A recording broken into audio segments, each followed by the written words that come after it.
Welcome to HFY Chronicles. At the sum of 1,000 subscribers, I'll post a special series just for you. Subscribe now. The universe had rules. Commander Zax of the Xan Alliance had spent 3 decades learning them, mastering them, and occasionally bending them to his advantage. He'd faced down Craxian death squads, negotiated with the notoriously temperamental Void Dwellers, and once survived 2 weeks stranded on the acid plains of Nexor 7. But nothing, absolutely nothing, in his extensive combat training had prepared him for the chaos unleashed by a pair of 6-year-old human twins. The mission had seemed straightforward when High Command briefed him. Diplomatic protection detail, they said. Simple observation and security, they promised. Just watch the offspring while negotiations proceed, they insisted. Zax should have known better. In his experience, missions described as simple invariably turned catastrophic within hours. As his shuttle docked with the interstellar cruiser Starlight, Zax performed his pre-mission ritual, checking his ceremonial armor and adjusting the neural link with Morpo, his symbiotic orange companion who resided primarily on his shoulder. The gelatinous being had been with him for 15 years, serving as both tactical advisor and emergency medical support. Together, they had survived situations that would have obliterated lesser warriors. "Commander," Morpo's telepathic voice vibrated with uncharacteristic nervousness. "I've been reviewing the mission parameters. Human offspring are notoriously unpredictable." Zax dismissed the concern with a flick of his secondary mandibles. "They're merely miniature versions of their progenitors. How challenging could they possibly be?" The airlock hissed open, revealing Ambassador Eliana Reed, her silver-streaked hair pulled into a tight bun, her expression professionally neutral as she extended her hand in the human greeting custom. "Commander Zax, welcome aboard the Starlight. I cannot express how grateful we are for your protection services during these delicate negotiations." Zax performed the traditional Xan greeting, crossing his upper limbs across his chest plate. "The Xan Alliance values its partnership with Earth's diplomatic corps. I am honored to serve." Ambassador Reed's smile tightened almost imperceptibly. "Yes, well, my father Marcus will be handling the primary negotiations. I'll be introducing you to my sons shortly. They're energetic. I hope that won't be a problem." Before Zax could respond, a high-pitched battle cry echoed down the corridor, followed by the thundering of small feet. Morpo immediately tensed, his gelatinous form rippling with alarm. "Incoming hostiles!" Morpo shrieked telepathically. 2 small humans rounded the corner at alarming speed, both with tousled blonde hair and identical mischievous grins. They skidded to a halt before the adults, their eyes widening at the sight of Zax's imposing 7-foot frame, iridescent exoskeleton, and 4-mandible jaw structure. "Woo!" the slightly taller one exclaimed. "You have 4 mouths?" "They are mandibles, not mouths," Zax corrected automatically. "I consume sustenance through a single oral cavity like most." "Yo," the child interrupted, bouncing on his toes. "Are you really an alien warrior? Do you have a spaceship? Can you shoot lasers from your eyes? Why is your skin all shiny? Is that jelly thing your pet?" Before Zax could process this barrage of inquiries, the second child stepped forward, his expression more measured, but eyes equally curious. "I'm Nathan," he said, extending a small hand just as his mother had done. "It's a pleasure to meet you, Commander." Zax awkwardly extended one clawed appendage, carefully avoiding contact with his razor-sharp talons as the child shook his finger. Ambassador Reed sighed. "Boys, Commander Zax will be looking after you while Grandpa and I are in meetings. Please behave and follow his instructions." "We will," the twins chorused with such synchronized innocence that even Zax, unfamiliar with human children, recognized it as highly suspicious. As Ambassador Reed departed, Zax stood rigidly, uncertain how to proceed. His extensive tactical training had not covered childcare protocols. "So," he began stiffly, "what activities do young humans typically engage in during supervision periods?" Theo's face lit up with unholy glee. "Wanna play tag?"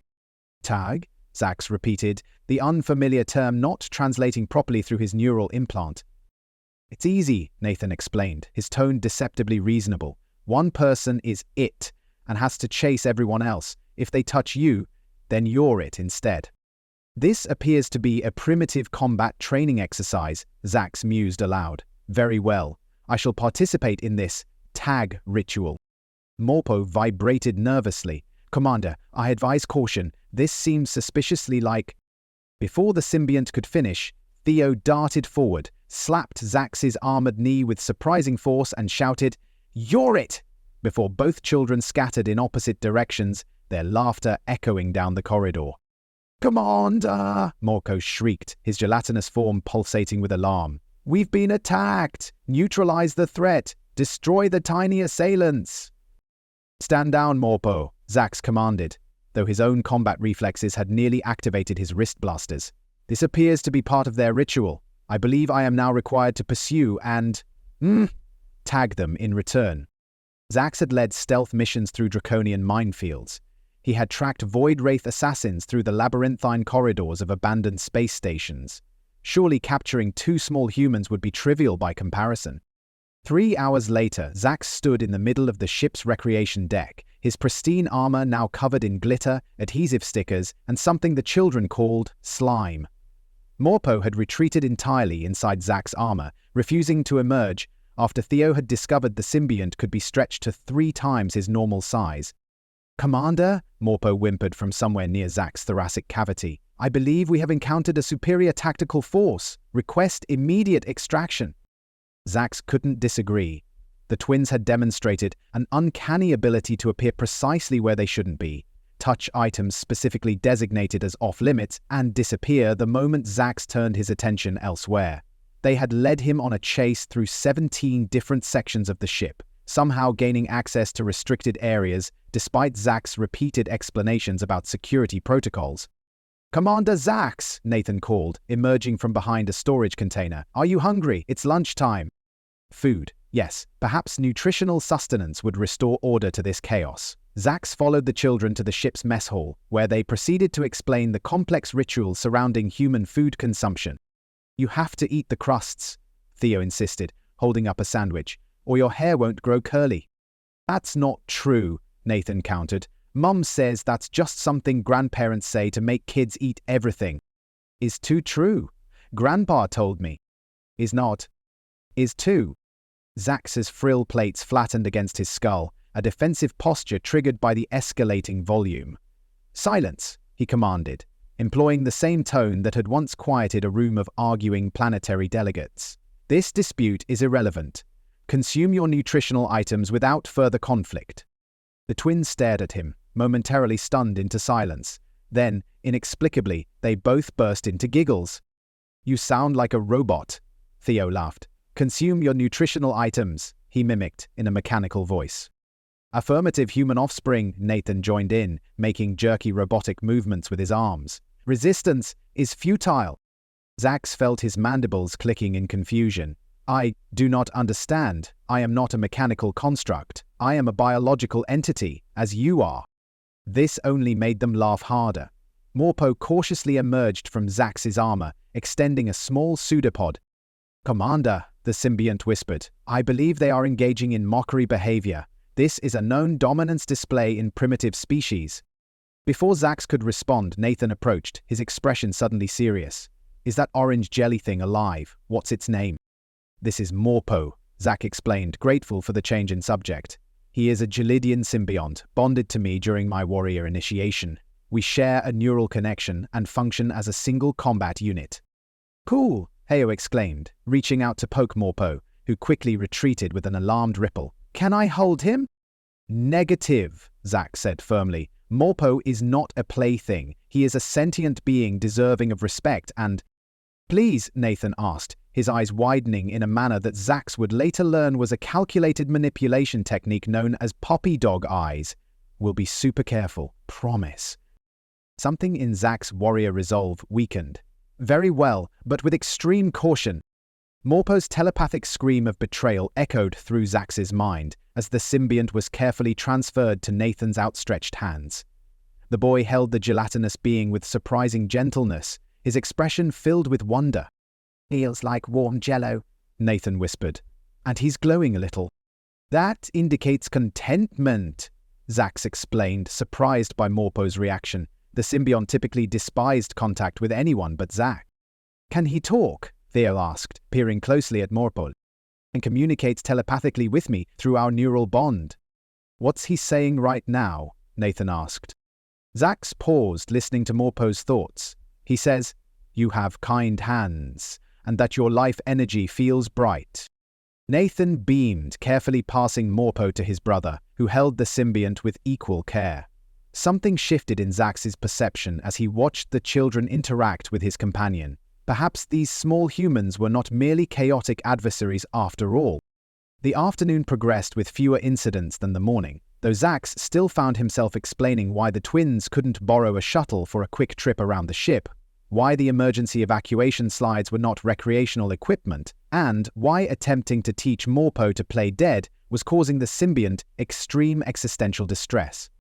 As the ship's lighting dimmed to simulate evening, Ambassador Reed returned, looking exhausted but satisfied. "How did everything go?" she asked, her eyes widening slightly at the state of Zax's once immaculate armor. "We had an awesome day," Theo announced before Zax could respond. "Commander Zax told us about fighting space pirates and showed us how his armor works and let us play with Morpo."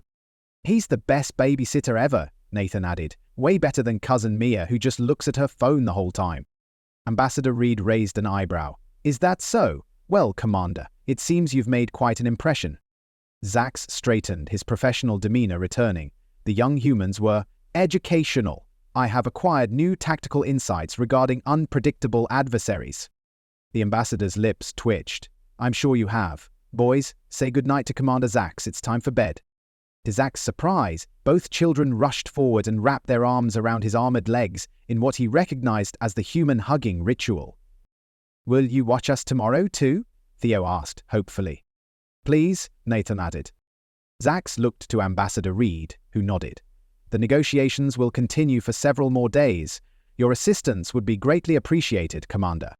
"Very well," Zax agreed, ignoring Morpo's telepathic groan of despair. "I shall return tomorrow to continue my diplomatic duties." As the children were led away, Zax returned to his assigned quarters, carefully removing his armor and allowing Morpo to slide into his regeneration chamber. "Commander," the symbiont murmured sleepily, "those small humans are formidable opponents." "Indeed," Zax agreed, studying a colorful drawing Theo had given him, depicting what appeared to be Zax and Morpo battling some form of multi-headed creature while the twins cheered from a nearby spacecraft. But perhaps not enemies after all.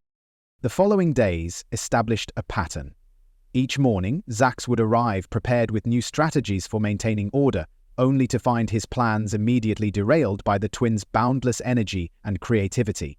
Yet gradually, he found himself adapting, learning to anticipate their movements, understand their peculiar logic, and even occasionally predict their next chaotic impulse. By the fourth day, Zax was voluntarily participating in their imaginative games, using his tactical knowledge to construct elaborate obstacle courses throughout the ship's recreational areas. Morpo, initially traumatized, had developed an unexpected affinity for Nathan, often choosing to ride on the quieter twins' shoulder during their adventures. On the fifth day, as Zax recounted a modified version of his mission to the Nexor system, he realized the twins were listening with rapt attention, asking insightful questions about Exan culture and traditions. Their curiosity was genuine, their minds absorbing information with remarkable efficiency. "Do all Exan warriors have symbionts like Morpo?" Nathan asked, gently stroking the contented, gelatinous being. "No," Zax explained. "The bonding process is reserved for those who achieve the rank of commander. It is a great honor." "Does it hurt?" Heo wondered, uncharacteristically serious. "The initial bonding is uncomfortable," Zax admitted, "but the shared strength and awareness are worth the temporary discomfort." "Like getting a shot at the doctor," Nathan nodded wisely. "It hurts for a minute, but keeps you from getting really sick later." "A surprisingly apt comparison," Zax agreed, impressed by the child's understanding. On the sixth day, disaster struck. The negotiations had reached a critical point when an urgent message arrived from the Draconian delegation, threatening to withdraw from the peace talks entirely. As Ambassador Reed and her father rushed to address the crisis, Zax found himself not only watching the twins, but also, unexpectedly, summoned to the diplomatic chamber. "We need your military expertise," Marcus Reed explained hurriedly. "The Draconians are demanding security guarantees we're not certain we can provide." "I cannot leave the young humans unattended," Zax protested. "Bring them," Ambassador Reed said, desperation evident in her voice. "They can sit quietly in the observation gallery. This is too important, Commander."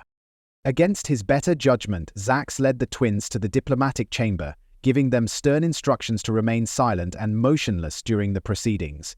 To his surprise, they nodded solemnly, seeming to understand the gravity of the situation. The diplomatic chamber hummed with tension as representatives from 12 planetary systems argued over security protocols and border enforcement. The draconian ambassador, a towering reptilian being named Kavex, was particularly agitated, his tail lashing dangerously as he rejected proposal after proposal. "Your guarantees are meaningless," Kavex hissed. "The Exan Alliance claims to offer protection, yet 3 of our outposts were raided last cycle." Zax stepped forward, his military bearing commanding immediate attention. "Ambassador Kavex, if I may address your concerns. The raids were conducted by rogue elements operating outside Alliance jurisdiction. We have since increased patrols in the affected sectors by 300%. Kavex's scaled brow furrowed. "Words, Commander. Merely words. My hatchlings sleep in fear while diplomats exchange pleasantries." From the observation gallery came a small voice. "You have kids too?" All heads turned to see Theo leaning over the railing, his expression curious. Ambassador Reed closed her eyes in mortification. "Theo," she began, "please remember what Commander Zax told you about—" "Yes, human child," Kavex interrupted, his voice softening slightly. "I have 7 hatchlings in my home nest. They are approximately your age in developmental terms." "Are they scared of bad guys coming to hurt them?" Nathan asked, joining his brother at the railing. Kavex's tail stilled. "Yes, they are. Commander Zax protects us," Theo said confidently. "He's really good at it. He has super hearing and can tell when we're trying to sneak cookies, even when we're super quiet. And Morpo can sense danger before it happens," Nathan added. "He turned all red yesterday when I almost fell off the climbing wall and Commander Zax caught me before I even slipped." Kavesh turned to Zax, his reptilian features unreadable. "Your symbiont has precognitive abilities?" "Limited environmental threat assessment," Zax clarified. "All Galidian symbionts possess this capability. It is why they are paired with our border patrol units." Something shifted in Quebec's demeanor. "And these? Patrol units? They could be deployed near Draconian space?" "With proper authorization, yes," Marcus Reed interjected, recognizing the opening. "In fact, we were prepared to offer a joint security initiative with XNG Lydian units working alongside Draconian forces." As the negotiations suddenly lurched back into productive territory, Zax caught the twins' eyes and nodded slightly in approval. Their innocent intervention had accomplished what hours of formal diplomacy could not. Later that evening, as Zax escorted the children back to their quarters, Ambassador Reed pulled him aside. "I don't know how to thank you," she said quietly. "Not just for your diplomatic assistance, but for how you've handled the boys. They're not always easy." "They are unique individuals," Zax acknowledged, "but not without merit. Their perspective proved valuable today." "They adore you," she said with a smile. "They've never connected with anyone the way they have with you and Morpo. It's been good for them, especially after their father's passing last year." Zax's frill plates fluttered in surprise. "I was unaware of their loss. They have shown remarkable resilience." "Children often do," she said softly, "sometimes more than adults." On the final day of the mission, as the peace accord was formally signed and preparations made for departure, Zax found himself experiencing an unfamiliar emotion as he prepared to say goodbye to the twins. Morpo, sensing his discomfort, pulsed questioningly. "I am functioning within normal parameters," Zax assured his symbiont, though the tightness in his thoracic cavity suggested otherwise. The twins found him in the observation deck staring out at the stars. They approached quietly, their usual exuberance subdued. "Are you leaving today?" Nathan asked, his voice small. "Yes," Zax confirmed. "My mission is complete. I will be returning to Exan Prime for debriefing." "Will we ever see you again?" Theo asked, uncharacteristic tears welling in his eyes. Zax knelt, bringing himself to eye level with the children. "The universe is vast, but paths often intersect in unexpected ways. I have requested that my name be added to the permanent security detail for Earth diplomatic missions." "Really?" Both boys brightened immediately. "Affirmative. High Command has approved my request. It seems my experience with unpredictable tactical situations is considered valuable." The twins launched themselves at him, nearly knocking him off balance with the force of their embrace. Morpo extended himself around all three of them, forming a glowing orange circle. "Commander," Morpo communicated privately, "I believe we have been permanently altered by this mission." "Indeed," Zax agreed silently, but perhaps not in an unfavorable way. As he boarded his shuttle later that day, Zax carried with him numerous drawings, a small model spacecraft the twins had constructed for him, and the knowledge that somewhere in the vast universe 2 small humans considered him their friend. It was, he reflected, perhaps his most successful mission yet. In his official report to High Command, Commander Zax of the Exan Alliance described the diplomatic mission as successful, with unexpected tactical challenges that required adaptive response strategies. What he did not include were the drawings carefully preserved in his personal quarters, or the way Morpo now occasionally glowed with the soft blue hue that Galidians reserved for moments of genuine affection. 3 months passed before Zax received new orders. He had just completed a training exercise with junior officers when his communication implant chimed with the distinctive tone of High Command. "Commander Zax," the stern voice of Fleet Admiral Vexnar resonated in his mind. "You are to report immediately to Starbase Epsilon. The human diplomatic vessel Celestial Harmony has requested your presence specifically for their upcoming negotiations with the Arcturian Confederation." Zax's outer mandibles clicked with surprise. "May I inquire as to the nature of this assignment, Admiral?" Ambassador Reed insisted that your unique qualifications are essential to this mission. Apparently, her offspring were quite emphatic about your involvement. Morpo rippled with what Zax now recognized as amusement. "The small humans have outmaneuvered High Command," the symbiont observed privately. "We depart immediately," Zax confirmed, already calculating the fastest route to Starbase Epsilon. The journey took 3 standard days, during which Zax found himself unusually preoccupied with thoughts of what the twins might have been doing in his absence. Had they grown taller? Had they maintained their combat training exercises, which humans inexplicably called games? Would they remember the Exan greeting ritual he had taught them? When the Celestial Harmony finally came into view, Zax was surprised by the unfamiliar sensation in his thoracic cavity, something akin to anticipation, but warmer. Morpo pulsed questioningly. "I am functioning within normal parameters," Zax assured his companion, though both knew this wasn't entirely accurate. As his shuttle docked with the diplomatic vessel, Zax performed his usual pre-mission checks with meticulous care. His armor gleamed, his weapons systems were in standby mode, and Morpo had positioned himself in the optimal location on Zax's left shoulder. Yet despite this preparation, nothing could have readied him for the moment the airlock opened. "Commander Zax!" Twin voices echoed through the docking bay as Theo and Nathan barreled toward him at alarming speed. They had indeed grown taller, though their capacity for generating chaos appeared unchanged. Zax braced himself for impact, carefully adjusting his stance to receive their enthusiastic greeting without toppling over. The twins collided with his armored legs, wrapping their arms around him with surprising strength. "You came back!" Theo exclaimed, his face beaming with delight. "We told Mum you would," Nathan added, his more reserved demeanor momentarily abandoned in the excitement. Morpo extended a tentative pseudopod, which Nathan immediately noticed. "Morpo, we missed you too!" The symbiont glowed a bright orange pink, a color Zax had never observed before. Ambassador Reed approached at a more dignified pace, though her smile was genuine. "Commander Zax, thank you for accepting our request. The boys have talked of nothing else since we received confirmation of your assignment." Zax straightened, attempting to regain his professional composure despite the children still attached to his lower limbs. "Ambassador Reed, I am honored to serve. High Command has briefed me on the sensitive nature of these negotiations." "Yes, well, we can discuss the details later," she said, her eyes twinkling with amusement at his predicament. "For now, I believe you have some catching up to do." The next several hours passed in a whirlwind, as the twins insisted on showing Zax every corner of the Celestial Harmony, a newer and larger vessel than the Starlight. They had prepared for his arrival with military precision, creating detailed schedules of activities they deemed essential and maps of what they called strategic locations, which appeared to be primarily recreation areas and food dispensaries.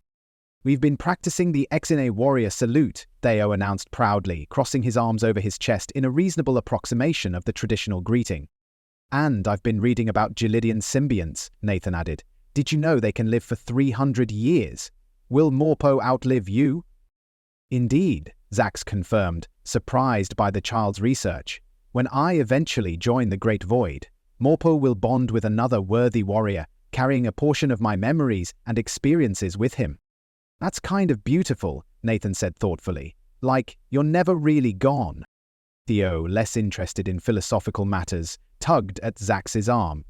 We learned a new game. It's called Cosmic Conquerors. Want to play? Before Zax could respond, his communication implant chimed with a message from Ambassador Reed, requesting his presence in the diplomatic briefing room. The twins' faces fell in disappointment. Duty calls, Zax explained, using the human phrase he had learned during their previous encounter. But perhaps later we can engage in this Cosmic Conquerors ritual. Promise? Theo asked, his expression serious. I give my warrior's oath, Zax replied solemnly, placing his right upper limb over his primary heart. The twins seemed satisfied with this formal commitment and reluctantly allowed him to depart. As Zax made his way to the briefing room, Morpo pulsed with contentment. The small humans have developed significantly, the symbiont observed. Their neural patterns show increased complexity. Yes, Zax agreed, they are evolving well. The diplomatic briefing revealed that the negotiations with the Arcturian Confederation were more complex than initially indicated. The Arcturians, a species of highly intelligent avian beings, were notoriously difficult to impress and placed great value on family structures and generational wisdom. That's why we brought my father along again, Ambassador Reed explained, nodding toward Marcus Reed, who sat at the far end of the table. The Arcturians respect elders, and frankly, that's also why we requested you specifically, Commander. Zax tilted his head questioningly. The boys, she clarified, the Arcturian ambassador Kretal has brought his own offspring to these negotiations, 3 of them, all in the equivalent developmental stage as Theo and Nathan. Apparently, this is a test. They want to observe how we interact with our young before committing to any long-term agreements. I see, Zax said, though privately he felt a surge of alarm. One set of human twins had nearly overwhelmed his tactical capabilities. The prospect of adding Arcturian offspring to the equation seemed potentially catastrophic. Your mission, Marcus Reed interjected, is essentially to ensure that all 5 children get along and stay out of trouble during the negotiations. The Arcturians believe that species who cannot properly nurture their young cannot be trusted to nurture diplomatic relationships. A logical assessment, Zax acknowledged, though Morpo was already vibrating with anxiety. Commander, the symbiont communicated privately. This exceeds our operational parameters. Request immediate tactical reinforcements. Denied, Zax responded silently. We will adapt and overcome, as always. The following morning, Zax met the Arcturian offspring for the first time. Unlike their tall, elegant parents, young Arcturians resembled nothing so much as brightly colored puffballs with enormous, inquisitive eyes and tiny, partially developed wing structures. They bounced more than walked, communicating in musical trills that Zax's translator struggled to interpret. The twins, far from being intimidated by these alien children, were immediately fascinated. They're so fluffy, Theo exclaimed, reaching out to touch the nearest Arcturian child, who trilled with what seemed to be delight. Be gentle, Zax cautioned. Arcturian plumage is highly sensitive. Nathan was already engaged in what appeared to be a complex game of mimicry with the smallest Arcturian, copying its melodic sounds with surprising accuracy. The young alien responded enthusiastically, its feathers shifting from blue to a pleased purple. Commander, Morpo observed, the human offspring appeared to possess natural diplomatic abilities. Indeed, Zax agreed, watching as the 5 children quickly established a communication system, combining gestures, simple words, and musical tones. Within an hour, they were engaged in an elaborate game involving the construction of a fort from cushions and blankets, with rules that seemed to evolve moment by moment, yet were somehow understood by all participants. Over the next few days, Zax found himself not so much supervising the children as facilitating their increasingly complex interactions. The Arcturian offspring named Kiri, Loon, and Pete, according to the translator's best approximation, proved to be as energetic and curious as the twins, though their methods of creating chaos were different. Where Teo and Nathan might disassemble a communication panel to see how it worked, the Arcturians were more likely to attempt to nest in crucial equipment or shed their colorful down feathers into ventilation systems. On the third day, disaster nearly struck when all 5 children somehow gained access to the ship's arboretum and decided to play what they called jungle explorers. By the time Zax tracked them down, guided by Morpo's increasingly accurate child detection abilities, the twins had climbed to the top of the tallest tree while the Arcturians bounced frantically below, their undeveloped wings fluttering in distress at being unable to follow. "Theo! Nathan!" Zax called, his voice stern but controlled. "Descend immediately!" "But we're exploring!" Theo protested from his precarious perch. "Your Arcturian companions cannot join you," Zax pointed out. "Observe their distress. Is this the behavior of a good diplomatic representative?" The twins exchanged glances, then looked down at the trilling, color-shifting Arcturians. "We didn't think about that," Nathan admitted, already beginning to climb down. "Sorry, Kiri. Sorry, Loon. Sorry, Pete." The incident, rather than creating a rift between the children, seemed to strengthen their bond. The twins began inventing games that accommodated the Arcturians' bouncing mobility and limited flight capabilities, while the alien children shared their innate understanding of musical patterns, teaching the humans simple Arcturian melodies. Zax documented these interactions in his daily reports to both Ambassador Reed and High Command, noting the remarkable speed with which the children had formed cross-species attachments. What he did not include was how these observations were affecting him personally, how each day spent with these young beings was reshaping his understanding of strength, courage, and adaptability. On the 5th day, as the diplomatic negotiations reached a critical phase, Zax received an urgent summons from Ambassador Reed. When he arrived at the conference room, he found the human diplomats and Arcturian representatives engaged in what appeared to be a serious impasse. "Commander," Ambassador Reed said, her voice tight with tension, "we have a situation. The Arcturians are concerned about our proposed security protocols for the neutral trading zone. They believe our measures are insufficient."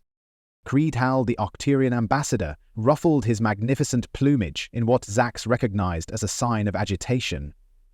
"Your species lacks the sensory capabilities to detect the threats that concern us most," he trilled.